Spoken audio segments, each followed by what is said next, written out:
Pinabulaanan ng Department of Justice ang pahayag ni Atty. Ferdinand Topacio na pinalaya na ng Timor-Leste si dating Congressman Arnolfo Arnie Tevez. Sinabi kahapon ni Topacio na pinalaya si Tevez dahil hindi raw alinsunod sa international law ang hiling na extradition ng Pilipinas. Pero sabi ngayon ng DOJ, ang pagpapalaya at muling pag-aresto kay Tevez ay bahagi lang ng proseso sa Timor-Leste. Misleading at irresponsable raw ang mga pahayag ni Topacio. Hihit ng DOJ, nasa kustodiya na muli ng pulisya ng Timor-Leste si Tevez at inaasang harap sa korte para sa extradition proceedings. Si Tevez ang inaakusang mastermind umano sa pagpatay kay Negros Oriental Governor Roel Digamo at kanyang mga bodyguard noong March 2023. Hindi pa rin nakita ng mga otoridad si Pastor Apollo Kibuloy sa paggalugad nila sa mga property ng Kingdom of Jesus Christ sa Davao City kahapon.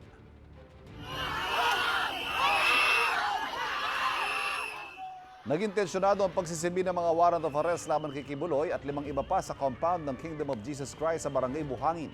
Hinarangan at binombahan ng tubig ng mga taga-suporta ni Kibuloy ang mga pulis. Ay sa ilang taga-suporta, walang dokumento ipinakita ang mga pulis. Kumalma lang ang sitwasyon ng tawagan ng abogado ng KOJC si dating Pangulong Rodrigo Duterte na nagsisilbing KOJC Administrator. Pasudlan na ng mga pulis. Istoryahin po ang mga abogado ni Pastor, mag-istorya sila. Pagkahuman, akong tambang kay na may warrant against kay Pastor, musurrender na lang siya peacefully. Nang hindi makita si Kibuloy at mga kapwa niya akusado sa compound, sunod na pinuntahan ng mga pulis ang iba pang ari-arian ni Kibuloy tulad ng Glory Mountain. Hindi pa rin nakita si Kibuloy. Siya po ay naharap sa mga kasong child abuse, sexual abuse at qualified human trafficking dahil sa pang-aabuso umano sa ilang miyembro ng kanyang organisasyon. Bukod sa mga kaso dito sa Pilipinas, wanted din si Kibuloy sa Amerika para sa iba't ibang kaso, kabilang ang sex trafficking, fraud and coercion at bulk cash smuggling. Dati na itinanggi ni Kibuloy ang mga aligasyon.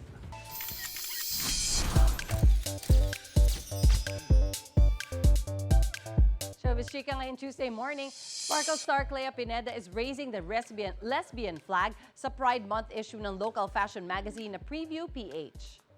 Kasama ni Clea sa June cover ang iba pang LGBTQIA+ icons sa Pilipinas. Kabilang ang queer content creators na sina Sasa Girl at Esnir na kasama sa Cinemalaya entry na Balota. Sa IG, sinabi ni Clea na thankful siya sa napakagandang opportunity. Sa cover issue, ikinwento ng abot kamay na pangarap actress na naging gay awakening niya ang ilang female characters na napanood sa mga kapuso serye. Ang tanong daw niya sa sarili noon, gusto niya bang maging si Darna o crush niya si Darna? Happy Pride Month, Clea! Nagpasaya ng mga Pinoy sa Rome, Italy ang ilang kapuso stars para sa selebrasyon ng Philippine Independence Day.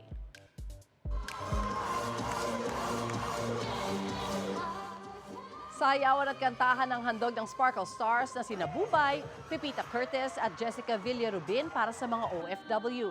Naging mainit naman ang pagtanggap ng mga Pinoy abroad kasabay ng masayang sigawan at tilian para sa mga nag-perform sa stage. Umaasa ng dagdag na kita ang maraming tsuper ngayong malakihan ng tapya sa presyo ng produktong petrolyo. Sa tansya ng ilan sa kanila, aabot ng 100 piso ang posibleng madagdag sa kanilang kita sa buong araw. Live mula sa Maynila, may unang balita si EJ Gomez. EJ. Igan, pagkatapos ng taas presyo nitong nakaraang linggo, may rollback sa presyo ng langis na sisimulang ipatupad ngayong araw. Ngayong araw, ipinatutupad na ng mga kumpanya ng langis ang rollback sa presyo ng mga produktong petrolyo. Piso at 2 sentimo ang kaltas sa presyo ng kada litro ng diesel, habang piso at 30 sentimo ang rollback sa kerosene. Bababa rin ang presyo ng gasolina na 60 sentimo kada litro. Malaking bagay na rin daw yan sa mga tricycle driver. Pag may road ako, ay mga 100 ang maladali sa kita ko. Yung pangkain ng mga apo ko, saka yung ano ko na at pa makapagbigay ako. Yung pandagdag na yung mga kulang-kulang ko sa mga boundary, ganyan. Malaking bagay na yun ma'am kung kalakasan ng biyahe namin. Pero pag ganitong matumal naman ang biyahe, maliit na bagay lang sa amin yan. Kung matumal, nasa 500 pesos lang daw ang kabuang kita nila sa maghapong pamamasada, nababawasan ng 150 pesos para sa gasolinang ikinakarga nila. Ibig sabihin, 350 pesos na lang ang naiuuwi nila sa kanilang pamilya. Kulang na kulang ma'am, siyempre sa 5 kami. Upa pa ng bahay, tubig, ilaw. Kulang na kulang talaga. Mas okay yun yung 3 pisong bawas sa kada litro. Dahil mas malaki ang kinikita namin. Mas maraming gasolina mapupunta sa sa motor ko. Halos hindi rin daw ramdam ang rollback sa diesel para sa jeepney driver na si Armando. Pagka nagtaas, malaki. Pagka nagbabal, anim ang anak ko eh.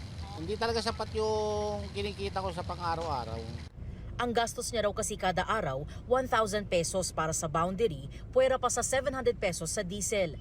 700 pesos na lang daw ang nauuwi niya sa pamilya o kung minsan, mas mababa pa.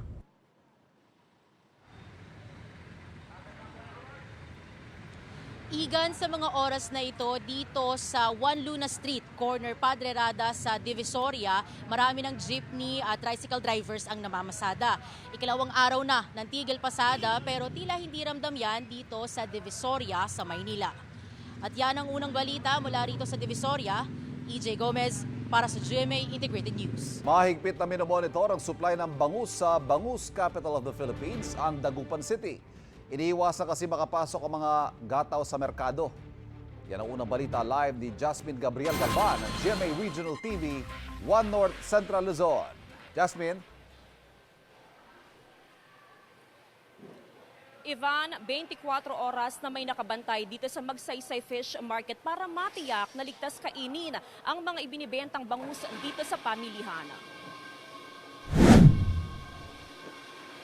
Sa bungad ng Magsaysay Fish Market sa Dagupan City, nakabantay ang pinagsanib puwersa ng City Agriculture Office, City Health Office at City Market Division para matiyak na walang makapasok na gataw na bangus sa merkado. Ito yung mga bangus na lumutang sa palaisdaan na kulang sa dissolved oxygen pero buhay pa. Binubusising auxiliary invoice mula sa mga truck na pumapasok sa fish market. Sinusuri naman ng Sanitary Division ng City Health Office ang mga bangus na ipinapasok sa pamilihan. Hinigpitan namin sila kung walang auxiliary invoice, hindi pwedeng papasukin. Kukuha pa sila sa kung saan galing municipality ng katulad ng Anda, kukuha sila ng auxiliary nila doon sa municipality nila, ma'am. Karamihan sa mga ibinabagsak na bangus sa fish market ay galing sa mga palaisdaan sa Binmali, Pangasinan. Sa ngayon, bahagyang tumaas ang presyo ng bangus na malalaki. Maganda ng presyo. Tumaas na presyo, 135, 140 na, ma'am. Ang kilo ngayon. Hindi pa natin masasabi kasi ito tagulan, minsan uulan, minsan mainit. Doble ingat naman ang mga mamimili sa pag-angkat ng bangus sa Magsaysay Fish Market, lalo na kung ibabiyahe pa ang mga ito sa malayong lugar. Mahirap magbinta ng tango, walang bibili, ganyan, ginaganyan. Nasa 90 pesos naman ang kada kilo ng small size ng bangus. Bukod sa Magsaysay Fish Market, nakabantay rin ng otoridad sa mga border para matiyak na walang makapasok na gataw na bangus sa lungsod.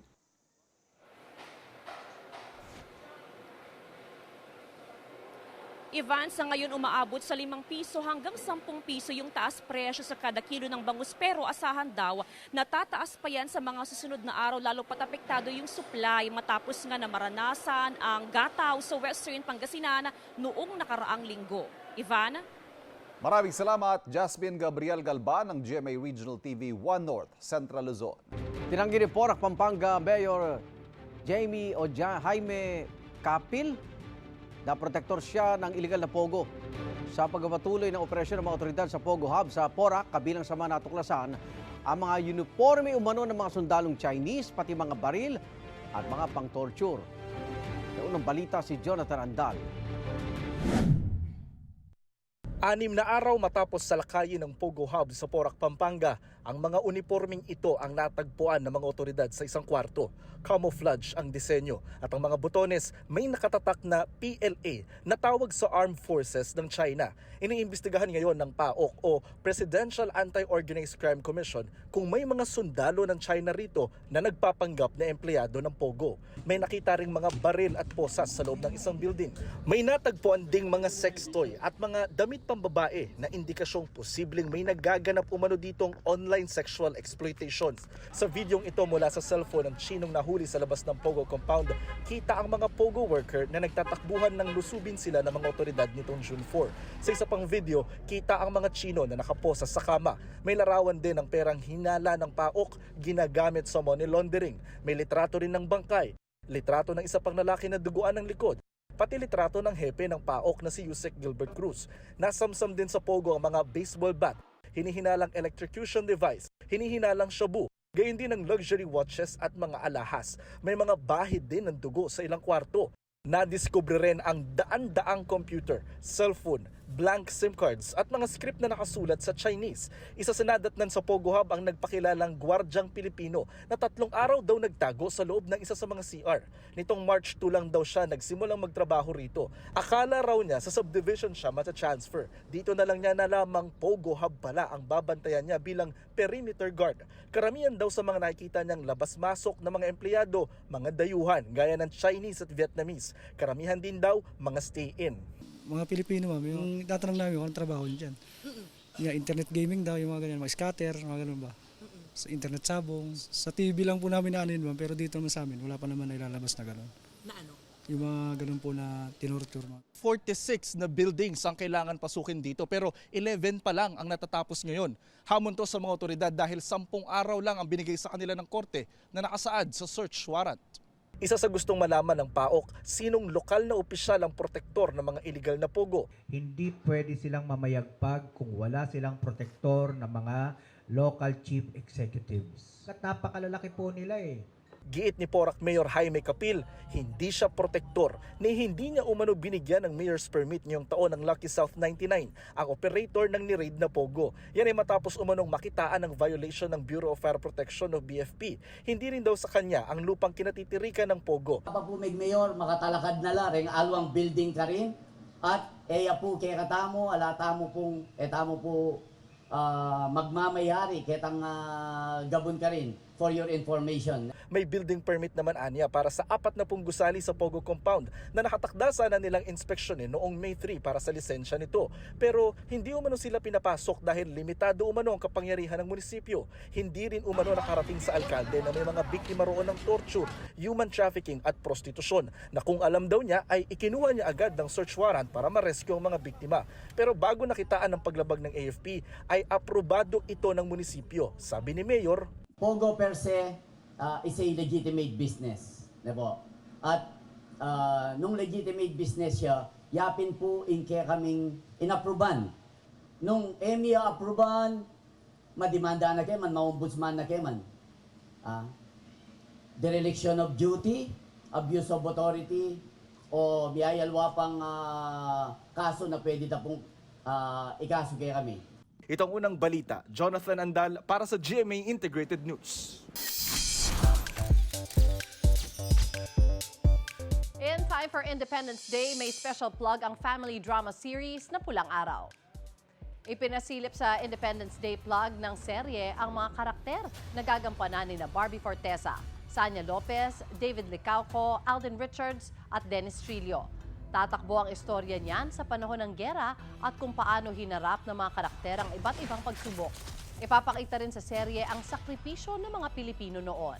Mapapanood na simula sa July 26 ang Pulang Araw sa Netflix at simula naman sa July 29 sa Kapuso Network. Napakalaking bagay nito sa akin dahil sabi ko nga, parang isa ito sa teleserye na proud akong maikukwento sa mga anak ko pagdating ng araw. Nakatulong siya sa akin para mas ma-appreciate yung buhay natin bilang Pilipino. Nakaka-proud maging Pilipino. Because of this teleserye, makikita ng mga generations now, yung mga present na nandito, mga Pilipino, na ganon yung sacrifice na ginawa ng mga Pilipino noon. Bibigyan natin ng larawan yung mga kwento ng ating mga lolo't lola sa atin. Sa mga miyembro ng 4Ps na naghahanap ng trabaho, pwede mag-apply sa job fair sa Malabon. At para sa detalye, nagbabalik live si James Agustin. James, ano mga trabaho ba yan? Van, Ivan, good morning. Iba't ibang trabaho tulad halimbawa ng service crew at mga kitchen helper ang maaaring applyan mula sa iba't ibang kumpanya ng mga magtutungo sa job fair ngayong araw dito sa Malabon. Inorganisa ng Public Employment Service Office of PESO sa pakipagtulungan ng Department of Social Welfare and Development o DSWD at lokal na pamahalaan ng Malabon ng job fair para sa mga benepisyaryo ng Pantawid Pamilyang Pilipino Program of 4Ps. Kabilang nga sa mga trabaho na iaalok ay service crew, tobero, electrician, delivery driver, welder at kitchen helper. Mayroon din namang office jobs tulad ng clerk para sa payroll, accounting at HR. Iba't ibang kumpanya rin ang maaaring applyan. Ang job fair po ay magaganap dito sa Malabon Sports Center mula alas 8 ng umaga hanggang alas 4 ng hapon. Samantala, Ivan, inaantabayan na lamang ngayon ang pagdating ng mga organizer dito sa Malabon Sports Center at mayroon na tayo nakita na ilang mga aplikante. Yun nga lang, mag-i-inquire pa lamang sila dahil hindi sila bahagi ng Pantawid Pamilyang Pilipino Program o 4Ps na nakalaan sana itong job fair para doon sa mga benepisyaryo ng 4Ps. Yan ang unang balita mula rito sa Malabon. Ako po si James Agustin para sa GMA Integrated News.